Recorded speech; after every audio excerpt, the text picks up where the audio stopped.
நாங்கள் வெளியேறிய பிறகு முதலமைச்சர் அவர்கள் பேசுவதற்கு சட்டப்பேரவைத் தலைவர் அனுமதி கொடுக்கிறார். அப்பொழுது முதலமைச்சர் பேசுகின்ற பொழுது எங்களை பற்றி கடுமையான விமர்சனம் செய்கின்றார். அது அவைக்குறிப்பிலே ஏறுகிறது, பதிவாகிறது. அதை ஊடகத்தின் வாயிலாக, பத்திரிகையின் வாயிலாக வெளிப்படுத்துகிறார்கள்.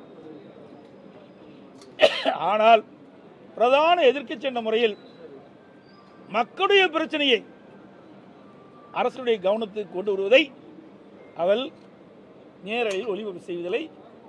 அதை அவைக்குறிப்பிலும் பதிவு செய்வது கிடையாது. எந்த விதத்தில் நியாயம்? ஒரு சர்வாதிகார போக்கு. சட்டப்பேரவைத் தலைவர் ஒருதலைபட்சமாக நடந்து கொள்கிறார். உண்மையிலேயே இந்த முதலமைச்சருக்கு இல்லு திராணி தெம்பு இருந்தா சட்டமன்றத்திலேயே எங்களுக்கு பேசுவதற்கு வாய்ப்பு அளித்து அதற்குண்டான பதிலை அவையிலே பதிவு செஞ்சா அவரை நாங்கள் வரவேற்போம்.